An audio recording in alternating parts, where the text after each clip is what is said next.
असं वाटते की धर्माचा अतिरेक जेव्हा होतो तेव्हा अवडंबराचा तो होत असतो. धर्म आपल्या जागी असतो. धर्म हा प्रत्येक धर्म चांगला असतो. परंतु त्याचं अवडंबर जेव्हा माजवलं जाते, दिखावा खूप केला जातो आणि त्या दिखाव्यावरच खर्च करणं म्हणजे धार्मिकता आहे, असं पुढे आणलं जाते.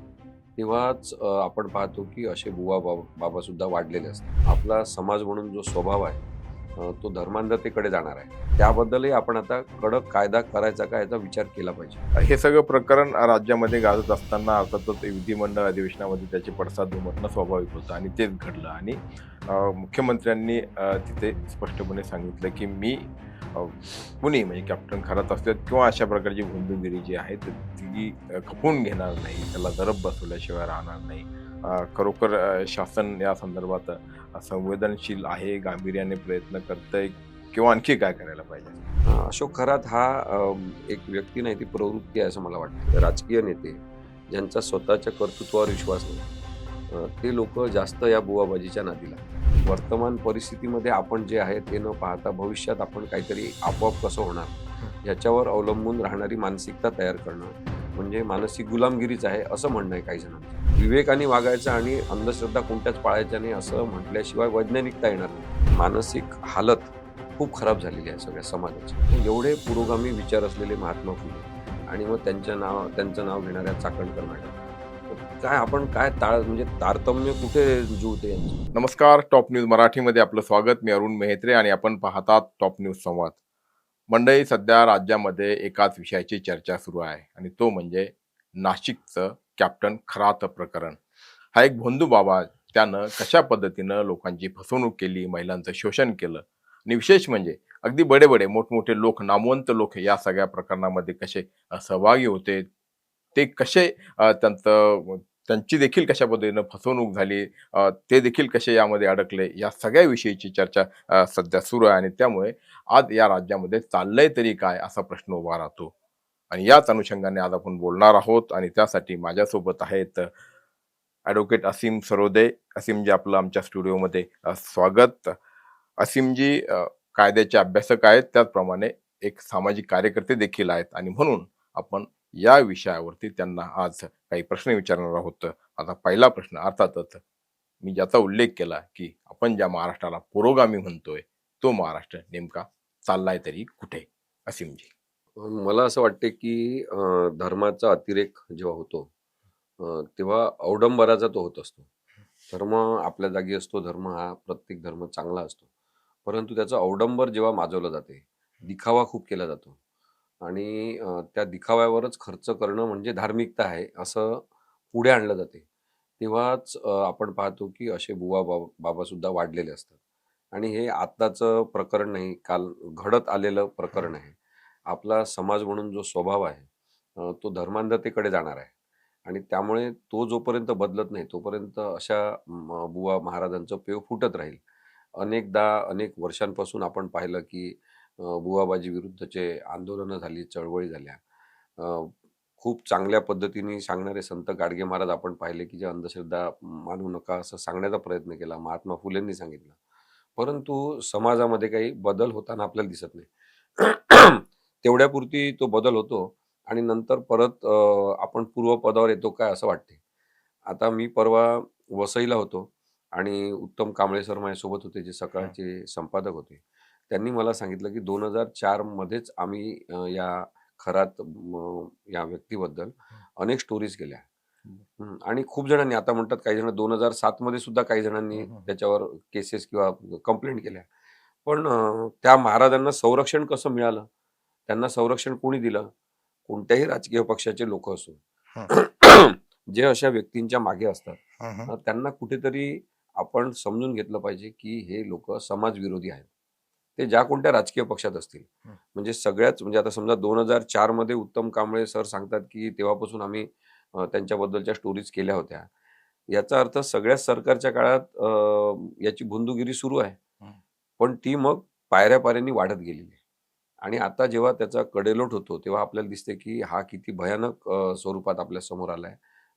काय त्याचं नाव आहे, अशोक खरात. अशोक खरा. अशोक खरात हा एक व्यक्ती नाही, ती प्रवृत्ती आहे असं मला वाटते आणि ती सगळ्या धर्मामध्ये आहे. म्हणजे मोराचे पिसं डोक्यावर आपटणारे मुस्लिम हं, मौलवी असतील, हं. किंवा ते काहीतरी पाणी पाजून झोपवून अंगात थैथयाट आणून असं काहीतरी करणारे ख्रिश्चन धर्मगुरू असतील. हे सगळेच जण आपल्या समाजाला लागलेली कीड आहे असं माझं मत आतापर्यंत आहे. जसं तुम्ही म्हटलं, की एक आपण खूप काम या संदर्भात झालेलं आहे. म्हणजे गाडगेबाबांचं तुम्ही उदाहरण दिलं. त्यानंतर आपल्या संतांनी देखील अशा सगळ्या अनिष्ट रूढी, परंपरा आणि एकूण अंधश्रद्धा यापासून दूर राहण्यासाठीचे म्हणून प्रयत्न केले. अलीकडच्या काळात अंधश्रद्धा निर्मूलन समितीच्या माध्यमातून डॉक्टर दाभोलकरांनी ते काम केलं. हे सगळे जे प्रयत्न आहेत ते अ, काय अपुरे ठरलेत, अपयशी ठरलेत, की काय नेमकं कुठं पाणी उरतंय, कुठं चुकतंय असं म्हणता येईल आपल्याला? मला असं वाटतं, की प्रयत्न त्यांचे अपुरे ठरले असं आपण म्हणू शकत नाही. समाज पुढे-पुढे जात असतो. पण मग मागे ओढणारा फोर्स हा खूप वाढतो, तेव्हा आपल्याला वाटते, की आपण पुढेच गेलो नाही. हं, हं. आणि म्हणून माझा कुठल्याही पक्षावरचा राग नाही किंवा कोणाबद्दलचा द्वेष नाही. परंतु धर्माचं राजकारण जे फोफावलेलं आहे भारतामध्ये आणि ते विशेषतः 2014 नंतर जास्त वाढीस लागलेलं आहे. त्यात ते कारण आहे, की आपल्याला एका झटक्यात त्यांनी काही दशकं मागे घेऊन गेले. हं, काही शतकं मागे घेऊन गेले. म्हणजे राहायचं आपण आता 21व्या शतकामध्ये हं, आणि आणि आपण संस्कार सगळे पाळायचे किंवा संस्कार धर्म सगळे मानायचे. अ, रूढी परंपरा पाळायच्या त्या 18व्या शतकातल्या. हं. अशी दुहेरी मानसिकता घेऊन जगणारा समाज हा बरेचदा मनोरुग्ण असल्यासारखा वागायला लागतो.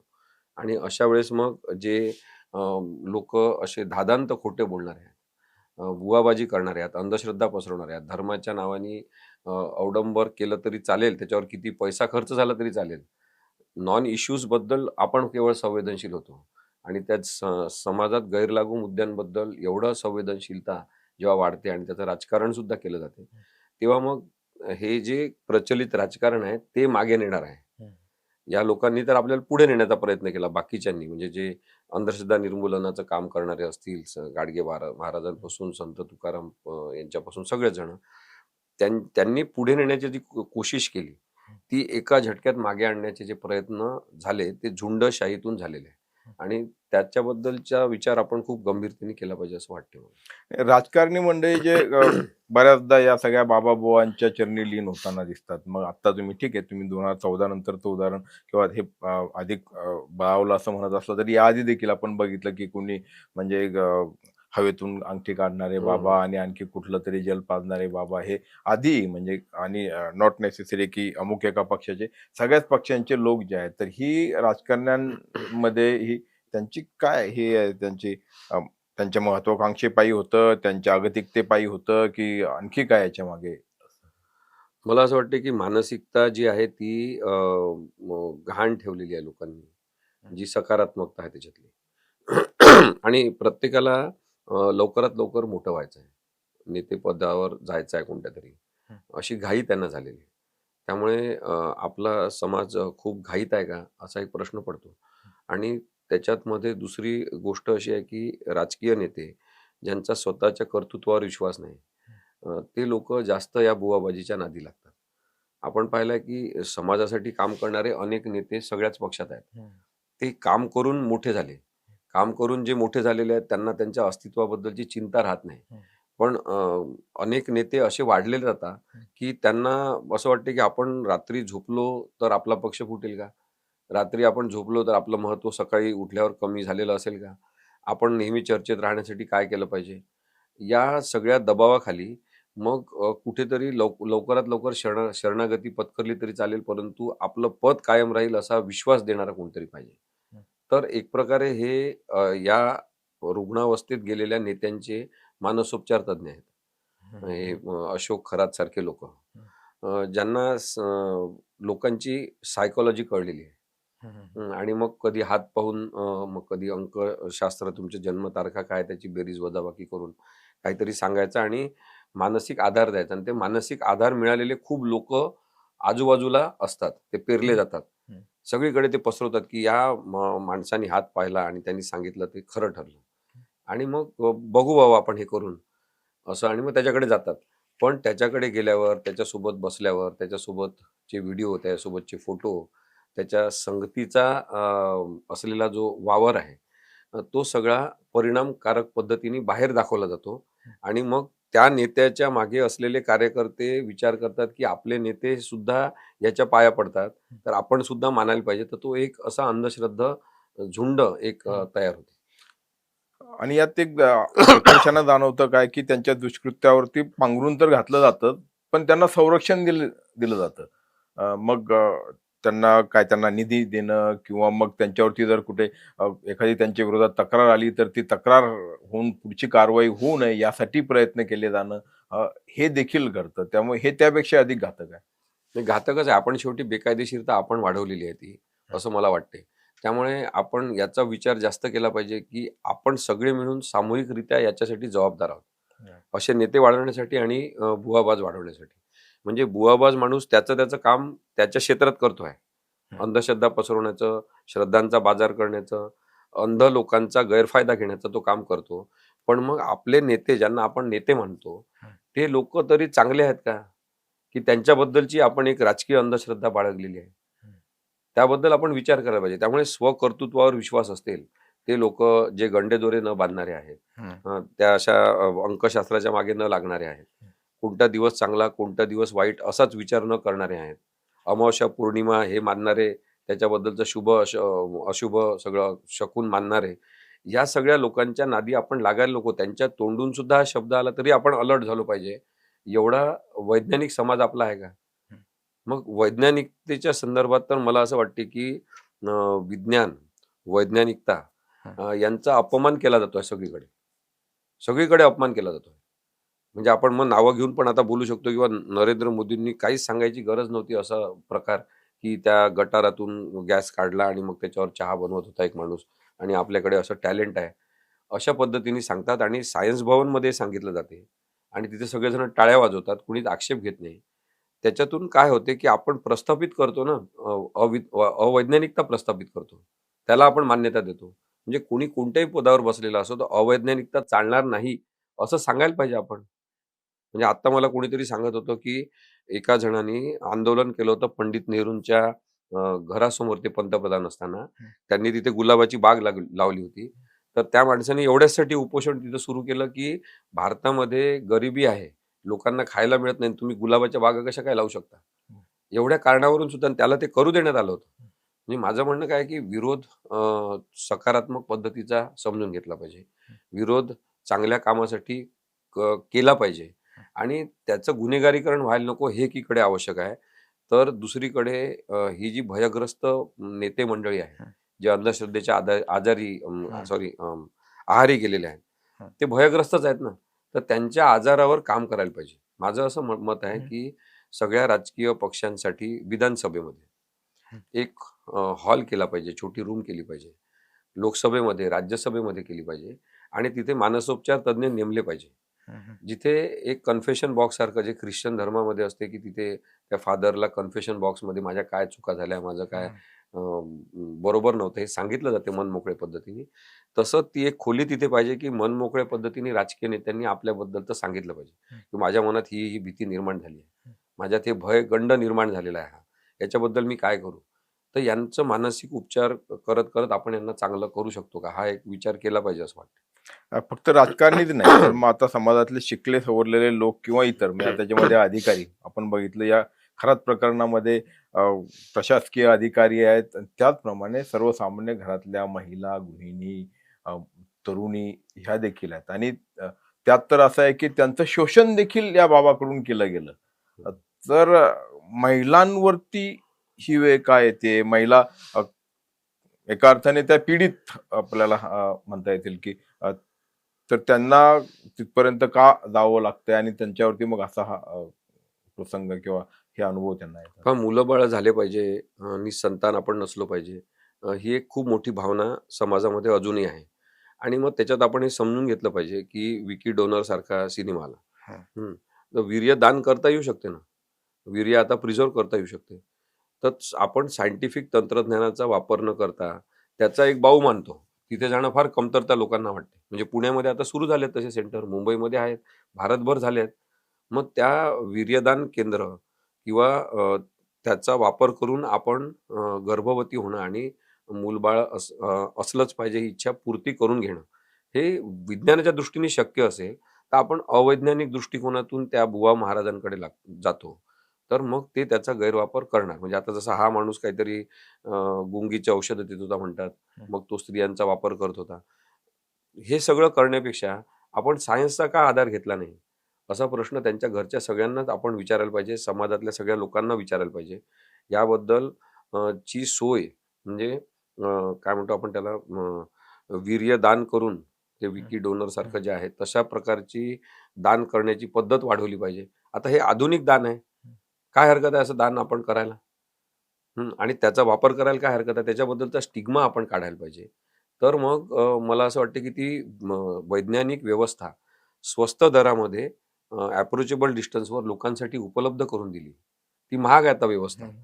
तर ती कमी करून दिली, कमी पैशामध्ये सरकारने उपलब्ध करून दिली, तर मग या बुवाबाजांची गरज राहणार नाही.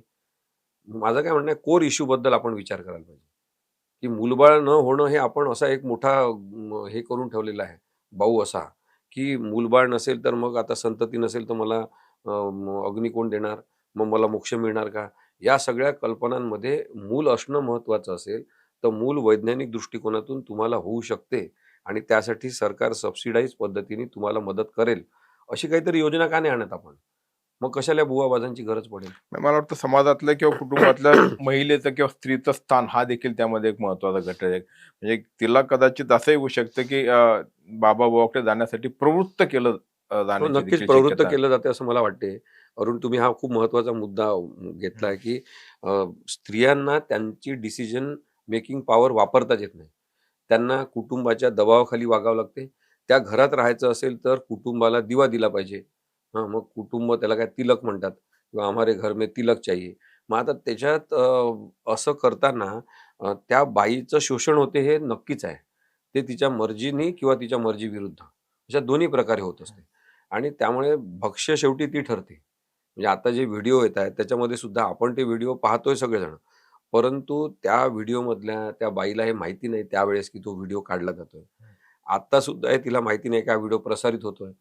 आता सुद्धा तीच टार्निश होत आहे. तिची तिची इमेज खराब होत आहे. त्या बाईने जगायचं कसं? चारित्र्य तिचं हनन सुरू आहे. चारित्र्य हनन त्याचा चेहरा दाखवला जातोय. म्हणजे आपल्या इथे व्हिक्टिम म्हणून आयडेंटिफाय करण्याची काही प्रोसेसच नाही. 2008 मध्ये पहिल्यांदा कायद्यामध्ये अन्यायग्रस्त, अत्याचारग्रस्त लोकांची आयडेंटिटी झाली पाहिजे. त्यांना संरक्षण दिलं पाहिजे, असं कायद्यात नमूद करण्यात आलं. पण आजही पोलीस असो, प्रशासन असो, न्यायाधीश असो, वकील असो, न्यायालयीन सगळी प्रक्रिया असो, त्याच्यामध्ये अन्यायग्रस्त लोकांना संरक्षण देण्याचा मुद्दा आपण खूप गांभीर्याने घेतलेलाच नाही असं दिसतंय. आणि या प्रकरणामध्ये मग जे व्हिडिओ रिलीज होत आहेत, सगळेजण चवीने बघत आहेत. तर त्या बुवाबाजीचा फायदा जणू काही आपण घेत आहे, अशीच चित्र आता समाजात निर्माण झालं आहे. त्या बायांचं काय? हा तुम्ही जो मुद्दा म्हणता, की त्या बायांचं काय? त्यांच्या चरित्रहनन झाल्याबद्दल काय? त्यांना चांगला आता भयमुक्त जीवन जगायचं असेल, तर त्यासाठी काय सोय आपण करून देणार आहे? हे प्रश्न आहेत आता. बुवाबाजीच्या संदर्भाने आपल्याकडे कायदा देखील झाला. म्हणजे महत् प्रयासाने आपल्याकडे जादूटोणा विरोधी कायदा, त्याआधी देखील अंधश्रद्धा निर्मूलन किंवा अंधश्रद्धा प्रतिबंधक स्वरूपाचा एक कायदा होता. या कायद्याला काही मर्यादा आहेत का? काही त्रुटी आहेत का? की त्यामुळे असे प्रकार जे आहेत ते थांबत नाहीयेत? आणि हा कायदा बनवण्यामध्ये मला वाटतं तुमचा महत्त्वाचा एक सहभाग होता. हो, अनेक जण या कायदा बनवण्याच्या प्रक्रियेमध्ये होते. विशेषतः श्याम मानव, डॉक्टर नरेंद्र दाभोळकर हे सगळेजण होते. परंतु मला असं वाटतं, की सरकार या कायद्याबद्दल खूप उदासीन आहे. म्हणजे आता तुम्ही बघा 12-13 वर्ष कायदा होऊन झालेले आहे. हं, पण अजूनही कायद्याची अंमलबजावणी काहीच नाही. याचं कारण काय आहे, की कायदा तयार झाला तरीसुद्धा त्याच्या संदर्भातले नियम नाही. हं, म्हणजे कायदा आहे आणि त्याची अंमलबजावणी कशी होणार याबद्दलचे नियम जे असतात, ते नियमच राज्य सरकारने अजूनही केलेले नाही. हं, अंधश्रद्धा निर्मूलन समितीतर्फे एकदा नियम सुचवण्यात आले. हं. पण ते नियम नको म्हणून मग नवीन नियम करायचे असं ठरलं. पण मग नवीन करा तुम्ही. त्याच्यामध्ये अमेंडमेंट करा. पण सुचवण्यात आलेले आहेत नियम. 13 वर्षापासून एखाद्या कायद्यासाठी नियमच नसतील, तर त्या कायद्याची अंमलबजावणी पोलीस करणार कसे? म्हणजे गुन्हे नोंद होतील. गुन्हे नोंद झाल्यावर पोलिसांनी कार्यवाही काय करायची? न्यायालयाने कार्यवाही काय करायची? याबद्दलचे नियम जे असतात प्रत्येक कायद्याच्या सोबत, ते नियम म्हणजे त्या कायद्याला जिवंतपणा प्रत्यक्षात अंमलबजावणीसाठी देणारा एक महत्त्वाचा भाग असतो. पण नियमच नसल्यामुळे कायद्याची अंमलबजावणी नाही आणि म्हणून मग हा कायदा निष्क्रिय झालेला आहे असं आपल्याला वाटतंय. आणि त्या कायद्यामध्ये ज्योतिषशास्त्र हा जो भाग आहे, म्हणजे ज्योतिष मला शास्त्र म्हणायचं किंवा नाही आणखी त्याच्यावरती वेगवेगळी मतं असू शकतात. त्याचा समावेश नाही बघा. म्हणजे बऱ्याचदा असं घडतं, की भविष्य सांगणे आणि त्या नावाखाली तुमचं मग ब्लॅकमेलिंग किंवा तुमची फसवणूक किंवा तुमचं शोषण केलं जातं, की अ, तुमच्या मनामध्ये भीती उत्पन्न करणे आणि मग ती भीती दूर करण्यासाठी म्हणून अमुक-अमुक गोष्टी करायला पाहिजे किंवा हं. उद्या तुमचा काय पती मरणार आहे, उद्या तुमचं पद जाणार आहे, तुमची खुर्ची जाणार आहे, नोकरी जाणार आहे, असं सांगितलं जाऊन किंवा एखादा खरोखरच जर त्या मानसिकतेत किंवा दडपणाखाली असेल, तर मग तो त्या माणसाकडे जातो. तर भविष्य सांगणे किंवा ज्योतिष हा त्याच्यामध्ये समावेश नसणे हा एक महत्त्वाचा भाग वाटतो, पण काही या शोषणाला. काही प्रकरणामध्ये ज्योतिष्य शास्त्र ज्याला आपण म्हणतो, ते अंधश्रद्धेमध्ये याच्यासाठी घेतलेलं नाही. कारण की त्याच्याबद्दलचे 2 मतं खूप स्ट्राँग आहेत, हं, की काही लोकांचं मत आहे, की ज्योतिष्य केवळ सांगणं हा मानसोपचाराचा भाग आहे.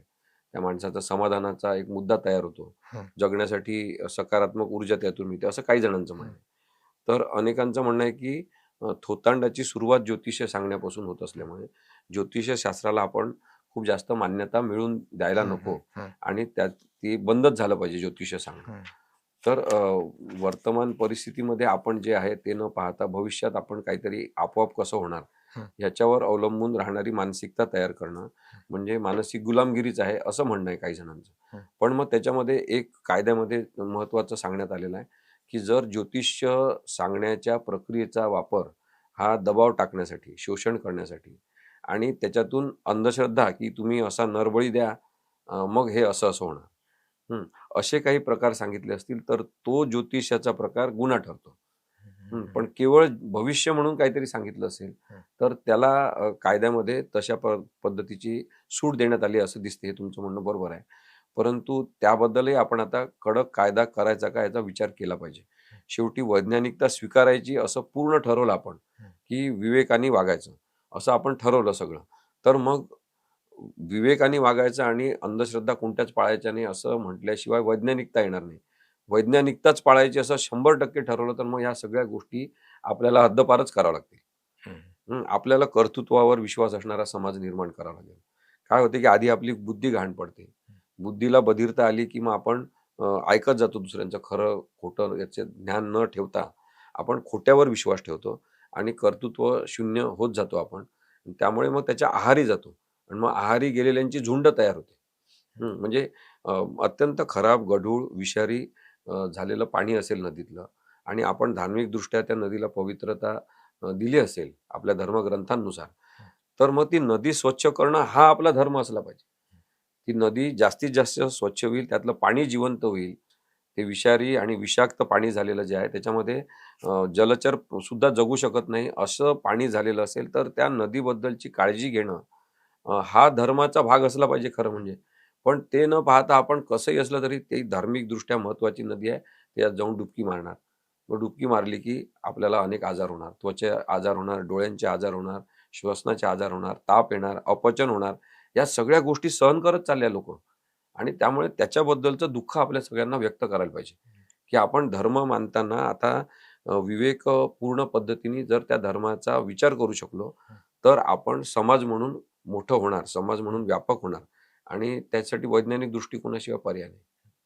आर्थिक घटक किती महत्वाचा म्हणजे जसं आपण म्हणतो सामाजिक, राजकीय, सांस्कृतिक हे सगळे भाग या सगळ्या बाजू आहेतच. पण आर्थिक म्हणजे एखाद्याची परिस्थिती हलाखीची असते, गरीब असते आणि मग असा माणूस, अशी व्यक्ती, मग तो स्त्री असो किंवा पुरुष असो, तो त्याचं काहीतरी गाऱ्हाणं, त्याची काहीतरी अडचण घेऊन बाबा-बुवांकडे जाते. हं. अ, अ, हे म्हणजे त्याला त्या परिस्थितीतून बाहेर पडायचं असतं म्हणून हा एक भाग असतो. दुसऱ्या बाजूला एखादा भ्रष्ट माणूस असतो, ज्याच्याकडे अमाप संपत्ती त्याने मिळवलेली असते आणि मग त्याला आपलं प्रकरण बाहेर येऊ नये, आपल्यावरती काहीतरी कुठे कारवाई होऊ नये म्हणून पुन्हा तो वावा जातो. तर आर्थिक घटक देखील मला यामध्ये म्हणजे इंटरेस्टिंगली हे वाटतोय. नाही, आर्थिक घटक खूपच महत्त्वाचा आहे. लोकं सतत प्रयत्न करतायत, पण पैसे मिळत नाही, महागाई वाढलेली आहे. त्यामुळे ते मूलभूत मुद्दे म्हणून आपण लक्षात घेतले पाहिजे. मला म्हणून वाटते, की ते इश्यूज आहेत जगण्याच्या संदर्भातले, त्याच्यावर सरकारने आता मी सरकार म्हणतो किंवा राजकीय पक्ष म्हणतो ते याच्यासाठी, की ते निर्णय घेणारे लोकशाहीमधले महत्त्वाचे घटक आहेत. हं. प्रशासनाच्या मार्फत अशा योजना राबवणं, की लोकांची गरिबी दूर झाली पाहिजे. त्याच्यावर फोकस आपण न ठेवता आपण नॉन इश्यूजकडे जातो. आणि मग ती गडबड सगळी होते. आता दुसरीकडे मला असं वाटतं, की शाहरुख खान आणि ती एक कोण हिरोईन तिचा एक सिनेमा आला होता. ज्याच्यामध्ये तो सायकॉलॉजिस्ट दाखवलेला आहे. हं, हं. तर भारतामध्ये सायकॉलॉजिस्टचं महत्त्व वाढत गेलं पाहिजे आता. हं, ही गरज आहे. म्हणजे प्रत्येकच जण आपण कधीतरी मानसिक दबावाखाली, तणावाखाली असतो हं. आणि आपण त्या तणावातून जात असतो. आता जेव्हा खूप सकारात्मकता आपल्यामध्ये असते, तेव्हा आपण त्यातून आपलं बाहेर निघतो. परंतु अनेकदा इतरांच्या मदतीची गरज लागते. तेव्हा ती बुवाबाजी करणाऱ्या लोकांची मदत न घेता आपण समजा सायकॉलॉजिस्ट समाजामध्ये जे आहेत त्यांना महत्त्व प्राप्त करून दिलं. त्यांच्याकडे जाणं म्हणजे चुकीचं समजलं जाते बरेचदा. म्हणजे जे सायकियाट्रिक असतात विशेषतः. तर ते जे मानसोपचार तज्ञ आहेत त्यांच्याकडे तुम्हाला काहीतरी वेड लागलेला आहे बहुतेक, म्हणून हं. तुम्ही त्यांच्याकडे गेले. त्यांचे इलाज तुम्ही घेता म्हणजे तुम्हाला काहीतरी प्रॉब्लेम आहे हं. मेंटल. मग मेंटल आहे असं म्हणतात तो माणूस. हं.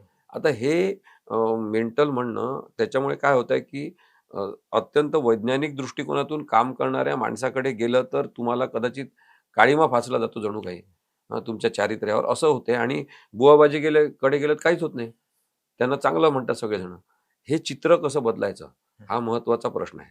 आणि बुवाबाजीपेक्षा सायकॉलॉजिस्ट वाढले, तर कदाचित अत्यंत चांगल्या पद्धतीने आपण आपल्या सगळ्यांचेच प्रॉब्लेम हं. आर्थिक असतील, मानसिक असतील, शारीरिक असतील. आता शारीरिक पण प्रॉब्लेम आहेतच ना हो. लोकांचे.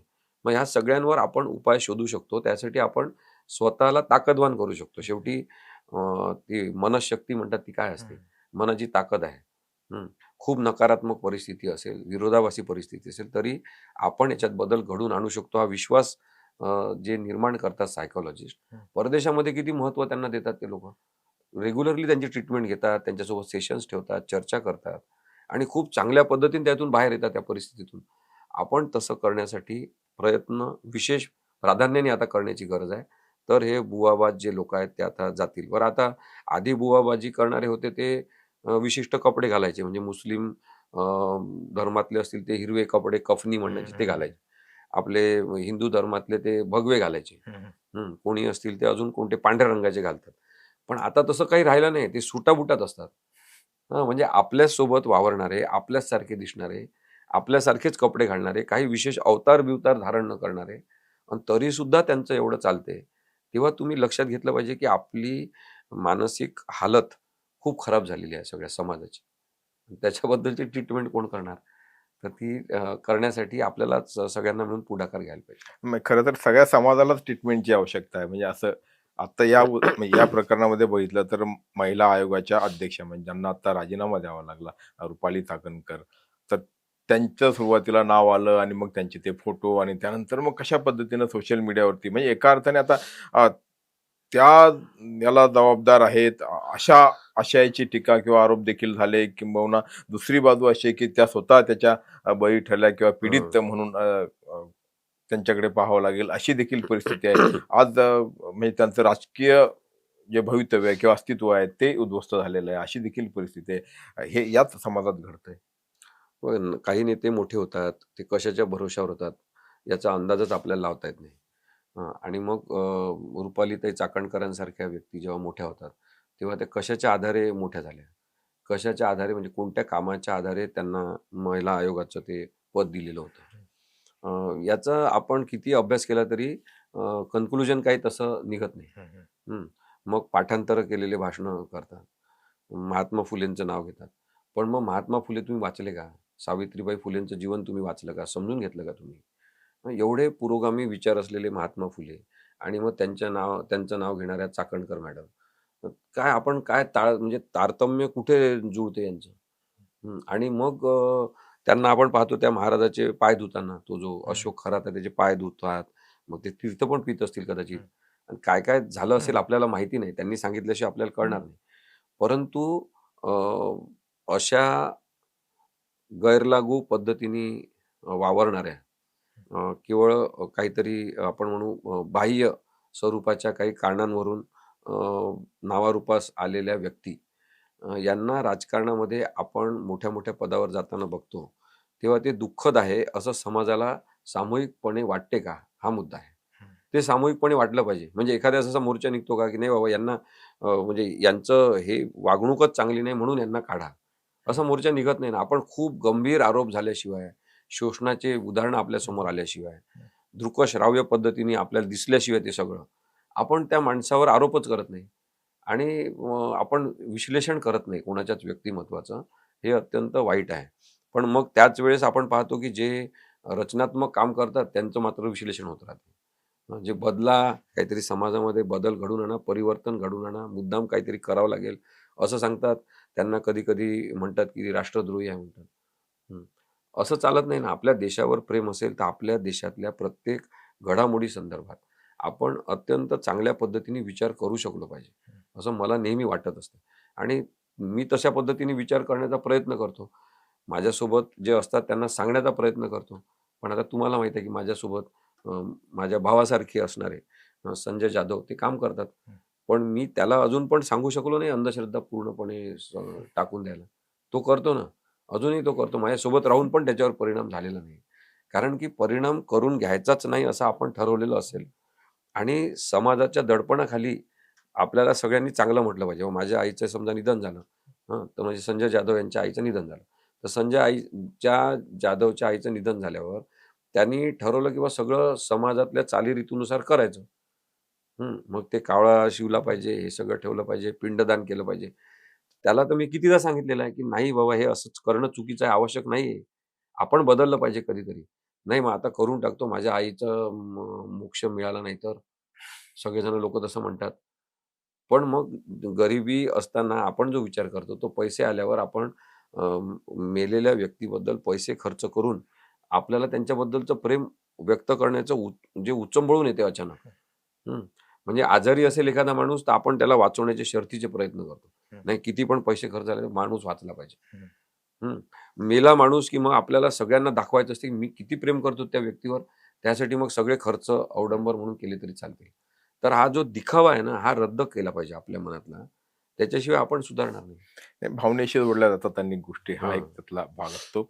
हे सगळं प्रकरण राज्यामध्ये गाजत असताना अर्थातच विधिमंडळ अधिवेशनामध्ये त्याचे पडसाद उमटणं स्वाभाविक होतं आणि तेच घडलं आणि मुख्यमंत्र्यांनी तिथे स्पष्टपणे सांगितलं, की मी अ, कुणी म्हणजे कॅप्टन खरात असतात किंवा अशा प्रकारची भोंदूगिरी जी आहे तर ती खपवून घेणार नाही. त्याला जरब बसवल्याशिवाय राहणार नाही. खरोखर शासन या संदर्भात संवेदनशील आहे, गांभीर्याने प्रयत्न करतंय किंवा आणखी काय करायला पाहिजे असं तुम्हाला वाटतं? मुख्यमंत्री म्हणून विशेष काय करायला पाहिजे असं वाटतं? खरोखर गंभीर आहे, संवेदनशील आहे शासन या संदर्भात? नाही त्यांची हे बघा नेहमीच म्हणजे माझं असं मत आहे, स्पष्ट मत आहे ते हं, आधीपासून, की हे राजकीय नेते बरेचदा दुहेरी वागतात. हं, समाजामध्ये ज्याची चलती आहे, त्या भावनांची चलती वाढवतात. हं, हं. आता तुम्हाला जर खरोखर हे पटलं असेल, की अशोक खरातसारखे माणसं वाढायला नको, तर मग जे सापडले नाही त्यांच्यावर सुद्धा कारवाई झाली पाहिजे. म्हणजे प्रत्येक वेळेस सापडला तो चोर आणि बाकीचा सगळ्यात चांगला माणूस आहे, असं कसं समजणार? अशोक खरात आता प्रकरण बाहेर आलेलं आहे. तुम्हाला जर पकडायचं असेल, तर मग सगळ्याच तशा प्रकारच्या लोकांना पकडलं पाहिजे. पोलिसांना तुम्ही सूचना दिल्या पाहिजे, की अंधश्रद्धा निर्मूलनासंदर्भातला जादूटोणा विरोधी कायदा आहे, त्याच्या अंतर्गत गुन्हे दाखल झाले पाहिजे. त्याच्या अंतर्गत गुन्हे दाखल झाल्यावर चार्जशीट कशी दाखल करायची, म्हणजे तपास करून व्यवस्थित त्याच्याबद्दलचे स्टेटमेंट कसे घ्यायचे, हे सगळं पोलिसांना शिकवावं लागेल. त्याच्याशिवाय कसं काय होणार? त्यामुळे मला असं वाटतं, की तो भाग मिसिंगच राहतो नेहमी. हं. आणि जर त्यांना खरोखर अंधश्रद्धेबद्दलची चीड असेल, एखाद्या अशोक खरात याच्याबद्दलची चीड निर्माण होऊन चालणार नाही.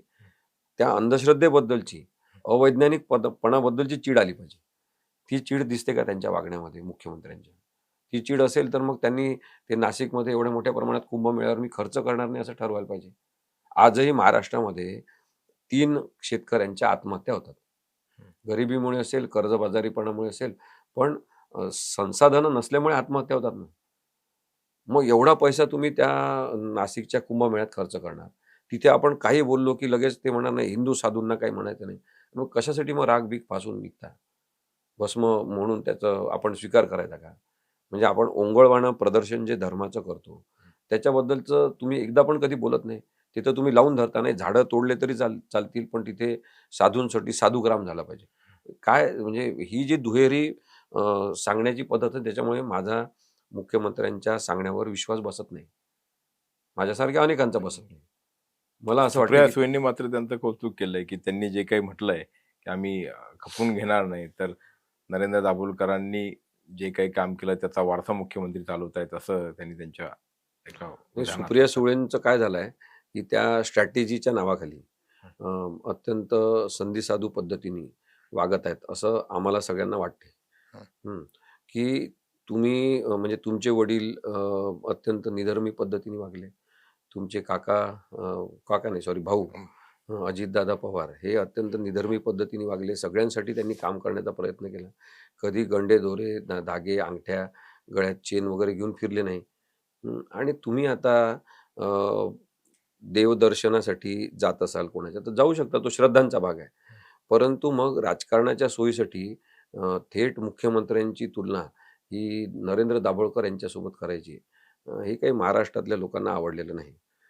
याच्यातून वैचारिक अतिरेक त्यांचा दिसतो आणि तो सोयीच्या राजकारणासाठीचा आहे. पुढच्या राजकारणाची ती नांदी आहे, की त्यांना त्यांच्यासोबत काम करायचं आहे आणि तसं चित्र आपल्याला दिसेल लवकरच महाराष्ट्रात. राजकारणाविषयी आपण नंतर कधीतरी सोबतीने बोलूयात आणि बाकी इतर विषय जे कुंभमेळा किंवा या संदर्भातही बोलूयात. एक विषय आता म्हणजे लगोलग जो आलेला आहे तो म्हणजे की या बाबाचं प्रकरण म्हणजे captain Ashok Saraf so called जो आहे तो त्याच्या म्हणजे त्याचं प्रकरण गाजत असतानाच एक वरिष्ठ मंत्री जो आहे त्याचा एक आक्षेपार्ह व्हिडिओ किंवा काय त्याचे कुठल्यातरी शासकीय विश्रामगृहावरती विशिष्ट व्यक्तीसोबतचा एक व्हिडिओ तो व्हायरल झालाय. तो सोशल मीडियावरती आलेला आहे. तर मंत्र्यांचं हे जे वर्तन आहे ते तुम्हाला त्याकडे तुम्ही कसं बघता? म्हणजे खरं तर तो एका अर्थाने एका बाजूने बघितलं तर तो त्यांचा वैयक्तिक भाग आहे आणि दुसऱ्या बाजूला नाही, मंत्री असो किंवा कोणत्याही पदावरचे व्यक्ती असो, उच्छृंखल वागायला लागलेले आहे. आणि मी तुम्हाला सांगतो, की आपण धर्म, धर्म, धर्म असं जेवढं जास्त नाचतोय धर्माला घेऊन, हं. तर त्याच्यामध्ये अशोक खरातच्या प्रकरणातून हे पुढे आलंय, की धर्माचं जेव्हा खूप जास्त आपण गाजावाजा करतो धर्माचा, तेव्हा त्याच्यातला शरीर धर्म हा महत्त्वाचा आहे. हे याच्यातून पुढे येते. हे सगळेजण शरीर धर्माचं काहीतरी साध्य करण्यासाठी हे करत आहेत.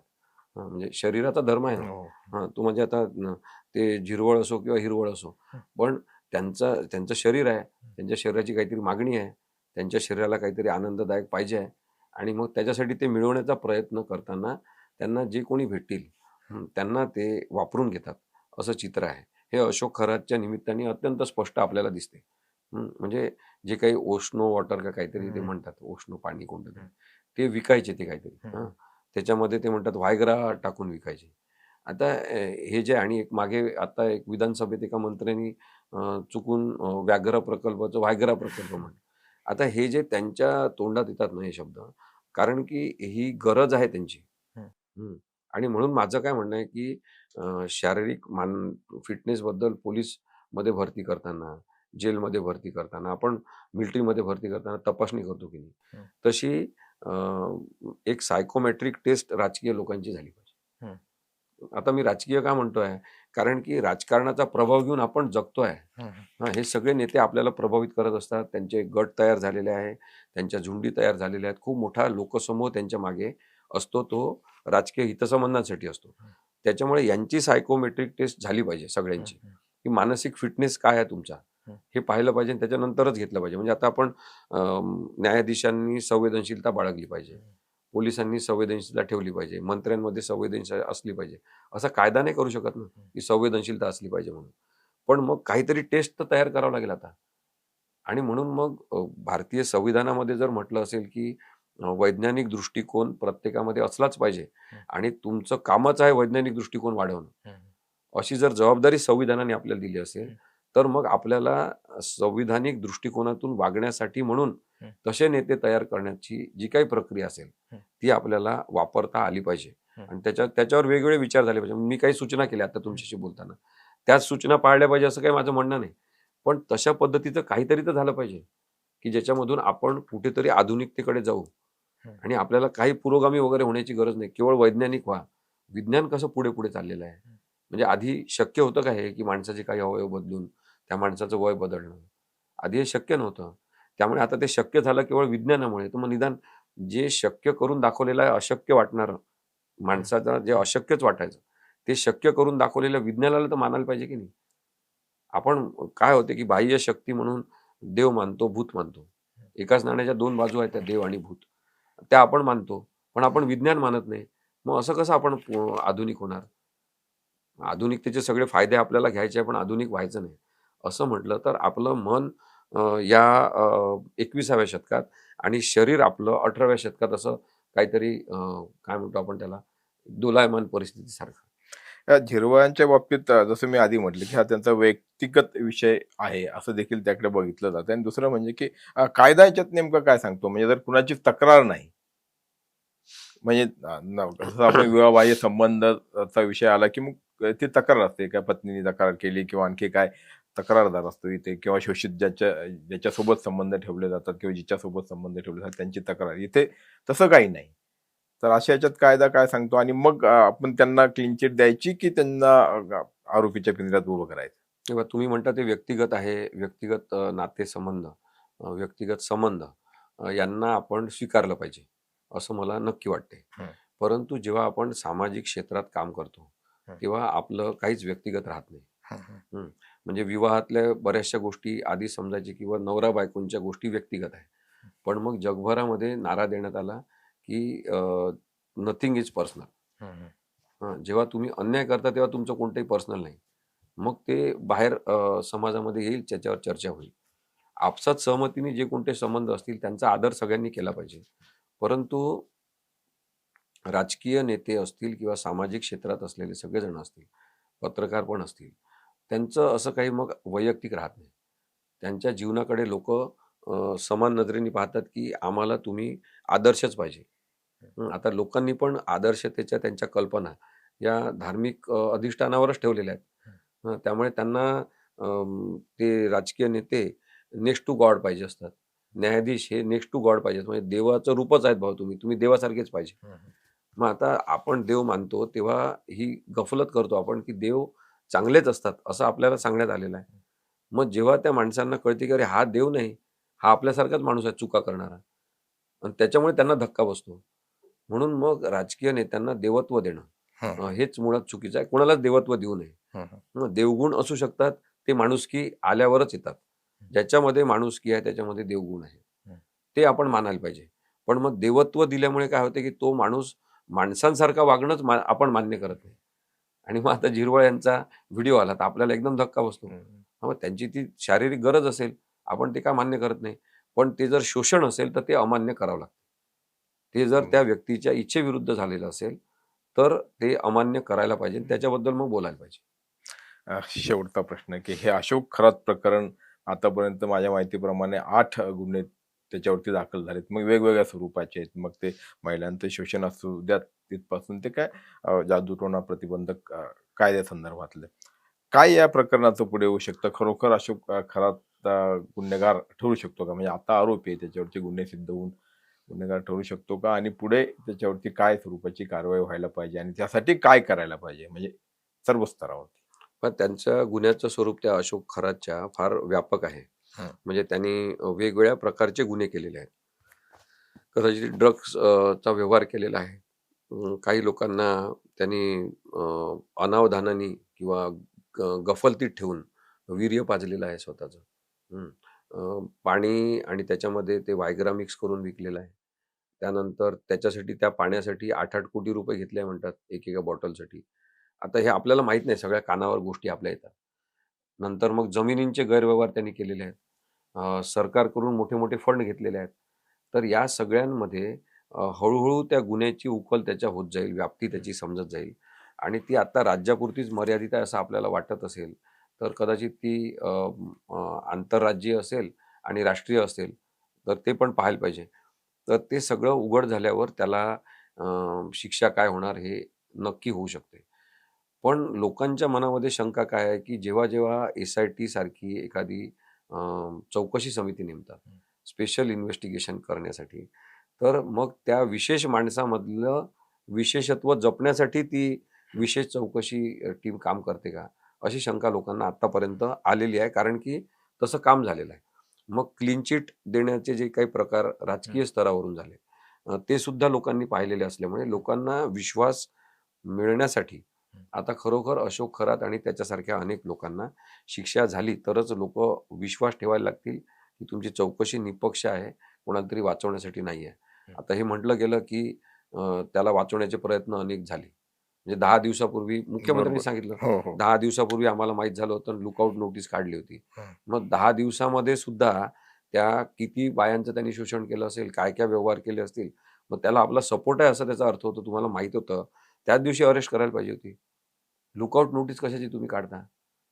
हे लोकांचे प्रश्न आहेत. बरं. त्यामुळे मला असं वाटतं, की कायदेशीरता या चौकशीमध्ये असली पाहिजे, पारदर्शकता असली पाहिजे. यासाठी तेजस्विनी त्या मॅडम आहेत, सातपुते. तेजस्वी सातपुते.